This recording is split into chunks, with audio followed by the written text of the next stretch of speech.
I remember the moment the sword slipped from my fingers and rolled over the cobblestone, as if it were trying to escape the shame I'd brought upon it. I reached for it, and in that same instant, I realized I didn't just lose the bout. I lost dignity in my own eyes. The laughter around me was short and dry, like iron struck against iron, and inside me rose a single thought that tightened my chest. Maybe that's enough. This story is about night, a soaked cloak, and an empty courtyard. About the moment I almost left my sword on the stones forever, and still decided to continue. And if you live behind different walls, not stone but glass, concrete, noise, you still know that moment. Come closer to the fire, squires. You sit by the campfire, but I know many of you are listening to me, not by real flame. Your fires are different now, pale, cold, glowing. You stare into them late at night, when the whole house is asleep, and it feels like you've fallen behind life, like the squad marched out without you. I speak to you as a warrior, because iron is more honest than words. But I'm speaking of something that lives in every age. When I was young, I dreamed of becoming a knight. Not for ballads, not for feasts. I wanted one thing: for my name to be spoken without a smirk, for people to look me in the eyes, so I would not be that guy who only promises, the one who starts and quits, the one who can't hang. I craved respect, and I wanted inner worth, the kind that doesn't ask permission to exist. You understand this deeper than you think, because you have a dream too, only it wears different clothes. For some of you, it's a craft you keep postponing. For some, a strong body you've been meaning to build for years. For some, a thing that should have started long ago, but every day something gets in the way. For some, the desire to lift your head and stop living like a shadow. I arrived at the fortress in early spring. Fog lay low to the ground and clung to my boots. The stone walls were damp, as if the castle had been breathing wet air all night. The yard reeked of iron, soaked leather, and ash. Torches weren't lit in daylight, but soot lived beneath the arches, like the memory of night alarms. I stood there in a Chujoi oversized jacket, the belt pulled tight to pain so the sword wouldn't strike my knees. I had no helmet, only an uncovered head, and a dream I hid inside me like an unhealed burn. They shoved a wooden sword into my hands, heavy, rough, splintered. The senior squire showed the stance quickly and sharply, heels grounded, knees soft, elbows closer, hands firm but not dead. Breathe lower, not into the chest, down where endurance lives, I repeated, and immediately I exposed myself. My legs shook as if the ground beneath me wasn't stone but a boat on a river. My shoulders rose like a man expecting a blow. The blade wandered like a branch in a storm. I took a step and forgot where to place my foot. I swung and left myself open. I reached forward with my hand as if trying to grab victory, and every time I got a light jab to the ribs, not frightening, but humiliating, the mockery came fast. And the worst part, it was calm. Look how he holds the blade, like a broom, someone tossed from the wall. Wants respect? Let him first learn not to tangle his feet, another answered, and someone almost without malice. Not everyone is meant for it. It happens. You've heard voices like that in your world too. Sometimes it isn't strangers. Sometimes it's friends being nice. Sometimes it's family saying, that's not you. Sometimes it's your own inner voice, the one that learned someone else's smirk and now lives in your head like a guard at the gate. That day I wanted to dissolve. I wanted the fog to thicken and hide me, but I lifted the sword again, because to leave is to agree. To leave is to remain forever the one who couldn't. That's how my days began, and they became the same, like hammer strikes. I rose before dawn. My little room was so cold my breath turned white. I sat on the bench, tightening the straps of my boots until my fingers began to obey. I stepped out, and the damp fog hit my face. The yard was empty, only my footsteps and the distant groan of the gate. I chose a cobblestone, one and the same by the wall. I stood on it like on a vow, and I began the ritual. First, breathing. Inhale, gather yourself. Exhale, release what's extra. I learned to breathe so my heart didn't pound in my throat like a bird in a cage. Then the stance. I searched for the ground with my heels as if the answer was hidden in the earth. Then the strikes. Hundreds of strikes into a post. The wood groaned. My palms burned. Calluses swelled and split. Blood mixed with dust, and the grip turned slick. By day I did work with no honor. Carried water, cleaned the stable, hauled firewood, sharpened iron, pulled rope. Fatigue stuck to me like mud to a boot. But in the evening, I returned to the yard. When the cobblestones cooled, shadows stretched, and the ring of steel turned sharp, I lifted the sword again, placed my feet again, found that exhale again, the one that keeps you inside your own body. At night, I went to sleep early, not because I didn't want to sit in the Great Hall and be one of them. I wanted that, badly, but I understood.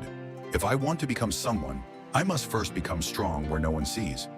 I removed the wraps, treated the calluses, pressed herbs to bruises, bound the cracks in my skin with cloth, and I fell asleep knowing that tomorrow I would again have to defend my right to stand on my stone. Here is what matters for your reality. Most people dream only while they have the mood, but a schedule is when you act even when the mood isn't there. A ritual is when you don't ask yourself, do I feel like it? You simply get up and go. Weeks stacked into months, and I did everything the right way. I didn't skip. I didn't hunt excuses. I didn't wait to be invited. I came on my own. But progress was almost impossible to see. I grew stronger, yes. My hands turned rough. My back held more. I stopped tripping on the stone. But better, in a way that caught the eye. I wasn't becoming. I still jerked my shoulders at the moment of the strike. I still reacted late, closing my side. I still lost my breath and started choking on my own tension. And every time I tired, my stance collapsed like wet clay. And other people's eyes don't wait. They love results, not the path. He's stubborn, John, they said. Stubborn doesn't mean capable. Sometimes someone patted my shoulder like you console a loser. Keep trying, maybe someday. And that phrase is slow poison, because it sounds like hope. But in truth, it trains you to wait, and waiting is a soft form of surrender. One morning, the yard was wet after rain. I faced a quick squire. He was smaller, but he moved like a shadow. I lunged and immediately took a light hit to the shoulder, then to the ribs. I tried to cover, and I was late. He knocked my blade away. The wooden sword fell and rolled across the stone, leaving a damp track, as if it too were ashamed to belong to me. Laughter swept the circle, not exploding, just passing through like wind over dry grass. I picked up the sword and noticed my fingers were shaking, not from fatigue, from a thought rising like black water. What if they're right? That day I stayed until dark. Torches flared, fog thickened. I struck the post until my shoulders turned to cotton, until my legs stopped feeling stone, until there was only a dull thing inside. Whatever. And here is my lesson as a mentor. Not someone else's wisdom, mine, paid for in blood. Progress is often invisible until it accumulates. It hides like fire under ash. You look at yourself and see only gray. But if you bring even one piece of wood each day, one day it will catch. And that catch doesn't go to those who waited. It goes to those who continued when it was empty. The night I almost quit, I remember down to the smells. The rain had passed, leaving wetness in the cloth. The cloak hung heavy like a soaked hide. The stones shone as if oiled. Fog lay low. The torches made it gold near the ground and dark above. Empty. No footsteps, no voices. Only drops from the roof, like someone counting my defeats. By then I already had a helmet, not new, with a dent in the forehead, proof of my mistake. Inside the helmet, my breathing sounded loud, as if a beast were crouched beside me. I took a real sword to feel the weight without lies. I lifted it, took a step, and froze. My hands trembled, not from tiredness, from an inner cracking. My shoulders sank. The blade tilted. I stared at the stone and listened as the voices argued in my head. Enough. You're ridiculous. How much longer? They're right. Leave. I sat down on the wet stone. Cold entered my bones. I gripped the hilt with both hands, like the last rope over a cliff, and said quietly, I'm tired. Not I'm weak, not I lost, just I'm tired. I raised the sword, meaning to set it on the ground. Not on a stand, not on a hook, just on the stone. Like you place a period. My fingers shook so hard I was afraid I would truly let go. And here is the most important moment for your modern reality. In that instant, there was no revelation. No sign appeared. No one walked into the yard and said, I believe in you. The world is not obligated to save us. It's busy with itself. I simply understood. If I leave now, I will carry that wet stone inside my chest for the rest of my life. So I stood up, without beauty, without rage. I stood because I didn't want to live with I quit. And I said the only thing I could, one more day. And in the morning, I made a small, precise correction that changed everything. I came before dawn. The fog was the same. The stone was the same. The sword was the same. But I slowed down. I stopped swinging like an axe at a stump. I started listening to myself, watching my feet, my knees, my shoulders. And I noticed, at the moment of impact, my back heel twisted, just a little. But that little was enough for my body to lose support, and the strike became empty. For years, I tried to make the strike stronger, but I needed to make it more honest. I took chalk and marked on the stone where my foot must land. And each time my foot drifted, I returned it, calmly, without anger, without extra words. like tightening a saddle strap. Tighten and move on. I began to do fewer strikes, but each strike was a check. Shoulders down, elbows closer. Exhale at the moment of contact. Pause so breathing wouldn't turn into panic. I stopped training my mistake while exhausted because I understood what you repeat every day becomes you. And I stopped being proud of enduring pain. Pain is a bad teacher. It teaches only fear of the next step. I began repairing myself like you repair chainmail, warming my wrists, loosening my fingers, wrapping calluses so skin could harden instead of tearing every day. I began to value sleep like a forge. I stopped thinking, heroism is breaking yourself. Heroism is not breaking where you can act smarter. The mockery didn't disappear, it grew thinner. Now he draws with chalk like a clerk, someone snorted. He needs a ruler instead of a sword, another muttered. I heard it, and for the first time I didn't fall into shame, because I understood. Their words do not hold my blade. My foot on the stone holds it, my breath, my choice. Time passed, ordinary, without songs, without signs. And one morning the fog thinned, and a dry stripe of sunlight lay across the stones, as if the yard itself decided to show me. Look, I stepped into the circle against that same quick one, the one who always caught me with a single feint. I knew that feint the way you know a knife at your own back. We began. Step, strike, shift. He made the false move and waited for me to lunge forward, open my side, fall late. Before that's what I did. But this time I held my foot on the mark, exhaled, took a short step aside, not backward. My blade met his blade at an angle, the ring of steel, clean, and an immediate answer. Not a wide swing, a short, precise touch, like a hammer striking a nail.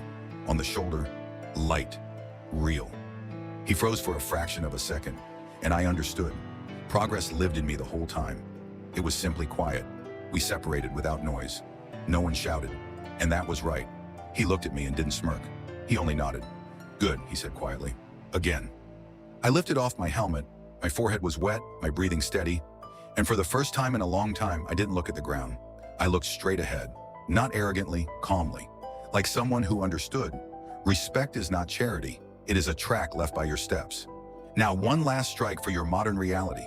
You do not need to feel inspired to begin acting. You do not need to wait for a sign. You do not need to wait until it becomes easier. It becomes easier after steps, not before. Continuing is not heroism. It is a choice to live one more day, to take one more step, and if needed, to change one small thing intelligently and calmly, instead of beating yourself with the same hammer. Respect comes after discipline, not before it. First, you hold yourself when no one holds you. First, you place your foot on your stone again and again. First, you do work no one likes, no one notices, and no one meets with applause. In that unnoticed work, the worth is born, the kind that cannot be taken away. So when you close this video, don't look for loud vows. Don't look for beautiful words. Do one simple action. One. Today, not tomorrow, not when there's time. Today, stand up, find your stone, open the thing you avoid, make the first strike. Awkward, weak, but real. And when night comes, wet and heavy, and the whisper returns, enough, answer the way I answered in the empty yard. One more day,